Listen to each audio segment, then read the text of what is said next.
They said Mad Sam Dphano didn't fear God, bullets, or blood, only boredom. He called pain a language, and everyone who crossed him eventually learned to speak it.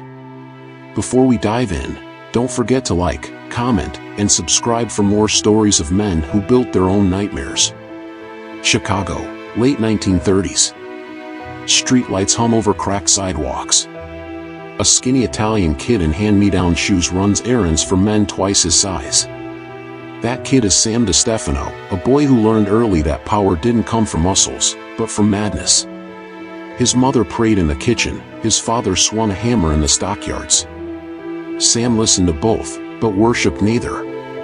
By 16, he was already hustling, loan sharking, small scams, and a talent for smiling while he threatened you.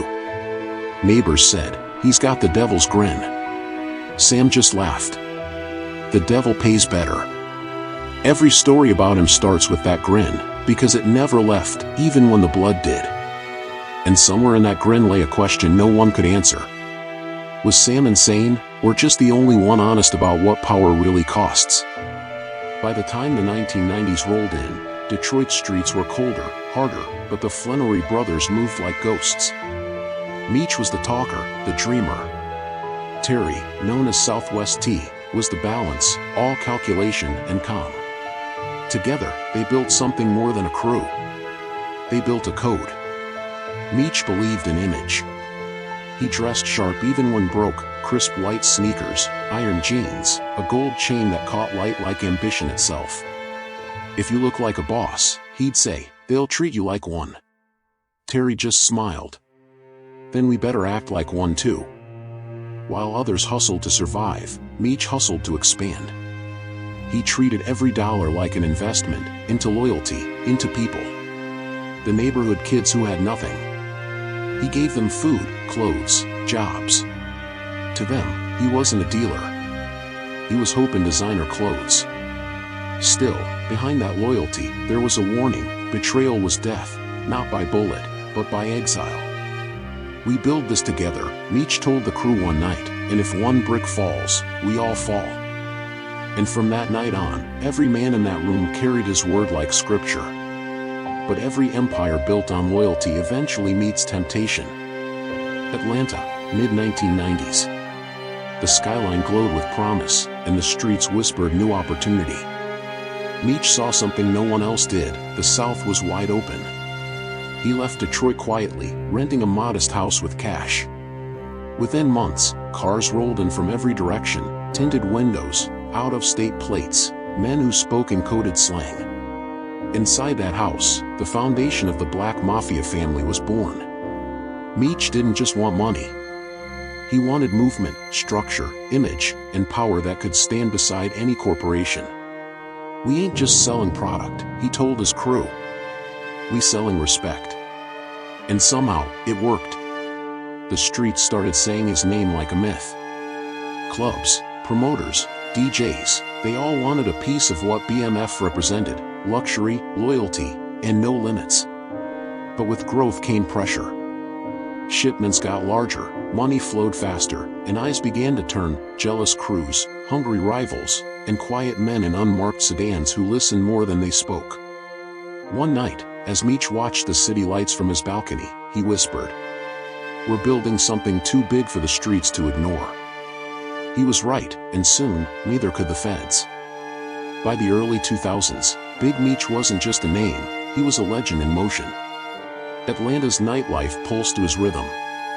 Velvet ropes opened, champagne towers rose, and rappers shouted his name in verses before the world even knew who he was. In the club, Meech didn't talk business. He talked vision. Music and money, he'd tell Terry, that's the bridge. Once they dance to your sound, they'll live by your story. That's how BMF Entertainment was born, a label that looked clean but dripped power. Rappers, producers, and hustlers moved through its doors like planets orbiting the same sun. But behind the flash, Meech ran things like a quiet general. Meetings in tinted SUVs, coded calls, late-night check-ins. No guns in the room, no names on paper. Every move rehearsed, precise. He funded music videos, paid for parties that looked like royal coronations, and handed out cash like confetti. Yet somehow, he stayed humble in tone, always thanking his crew, always saying, "If one shines, we all shine." From the outside, it looked perfect. But inside, something was shifting, too much money, too many egos, and cracks forming where loyalty once lived. Success can turn silence into noise, and for BMF, the music was getting louder than the message. By 2003, the family had spread coast to coast, Atlanta, Miami, LA, Detroit. The operation ran like a silent orchestra, each man playing his part. But fame changes tempo. Suddenly, new faces were joining, some chasing money, others chasing Meech's spotlight. Terry began to worry. He preferred shadows, balance, control. Meech loved the lights. One night, in a black Escalade parked behind a club, Terry said, "Meech, too many cameras. Too many mouths." Meech leaned back, exhaling smoke. "If they see us, they respect us. That's the difference." The distance between brothers, once invisible, began to show. Meech wanted expansion.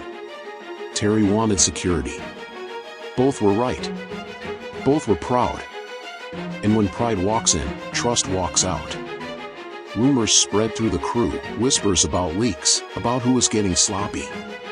Some said Terry was pulling away, setting up his own lane. Others said Meech was surrounded by yes-men who only saw the shine. Either way, one truth was clear. The empire they built together was starting to breathe heavy, and the feds were already tuning in. By 2004, paranoia had become part of the air. Phones went quiet mid-sentence. Meetings moved from penthouses to parking lots. Men who once laughed loud now spoke in half-words and sideways glances. The FBI was closing in, slow, patient, invisible. Agents followed the trail of designer cars, club receipts, and coded transactions. Every photo, every lyric, every whispered deal started painting the same picture.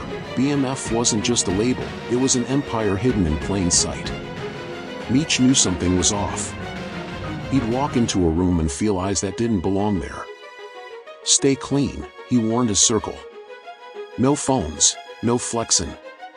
We earn this, don't feed it to them." But fame had already made them visible. Music videos flashing millions, celebrities shouting BMF, like an anthem. It was only a matter of time before admiration turned into evidence. Terry, now distant and cautious, told him, "They're watching everything, bro." Meech just smiled, masking the storm. "Then let him watch. They can't catch what they don't understand." But deep down, he knew understanding wasn't the issue anymore. The question was when the doors would break open, not if. It happened quietly, no shootouts, no sirens in the distance at first. Just a chill in the air, a stillness that made even the streets hold their breath. In 2005, federal agents finally moved in. Across multiple cities, coordinated raids shattered the illusion of invincibility. One by one, luxury cars were towed away. Mansions, cash, ledgers, all seized. Meech was in Atlanta when they came for him. He stood calm at the door, wearing a simple t-shirt and a look that said he'd already made peace with the outcome. "Guess the party's over," he murmured as agents cuffed his wrists. The headlines erupted, Black Mafia Family taken down and $270 million drug empire bust. To the world, it was justice. To the people who had eaten from his hand, it felt like the sky had fallen. In the courtroom, he didn't plead for mercy. He just looked at Terry across the room, two brothers, two kings, now divided by bars and choices. For the first time, there were no cheers, no lights, no music, just silence. And in that silence, Meech finally asked himself the question he'd avoided his whole life. Was loyalty worth the cost of freedom? Prison didn't break Big Meech, it refined him. Gone were the cars, the champagne, the velvet nights. What remained was routine, the slow rhythm of survival. He woke early, made his bed tight, pressed his clothes with his hands. To the guards, he was inmate number 140173. To the other men, he was still Meech. They respected his calm, his structure, his quiet command. Even locked up, he built community, teaching discipline, reading business books, writing letters that sounded like sermons. Power ain't about money, he once told another inmate. It's about control, control over yourself first. The outside world kept spinning, rappers shouted his name, documentaries hinted at his story, and the myth of BMF grew even larger. But Meech didn't chase that. He started looking inward. The same vision that once built an empire now searched for meaning.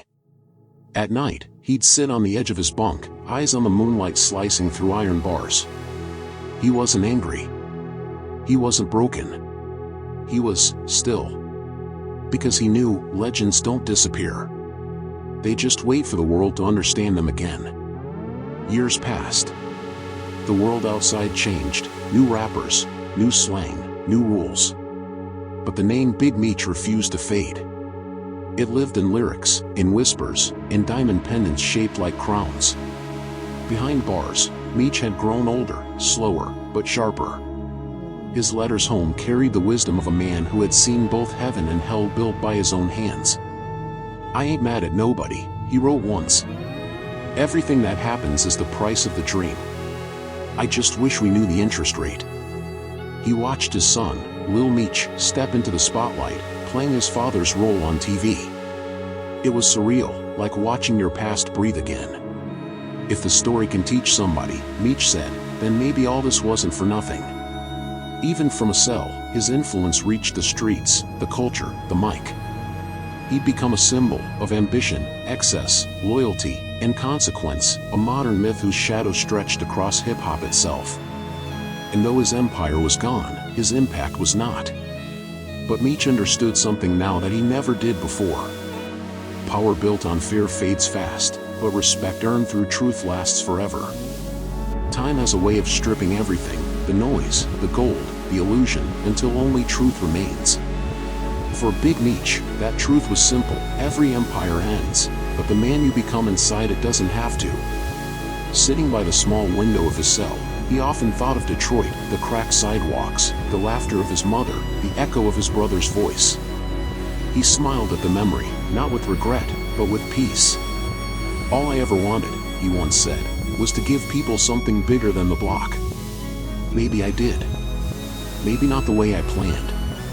Now, in letters to the young ones who still write him, he tells them the same thing he once told himself. Loyalty without wisdom is just another chain. Learn, lead, and don't mistake fame for freedom. Outside, the world still debates his name: hero, hustler, visionary, villain. But inside, he's already made peace with all of them. Because even without a throne, the king still stands, not above others, but within his own lessons. He outlived the world he built, not because he was lucky, but because he never broke his word. Don't forget to like this video, share your thoughts in the comments, and subscribe for more gangster stories like this one.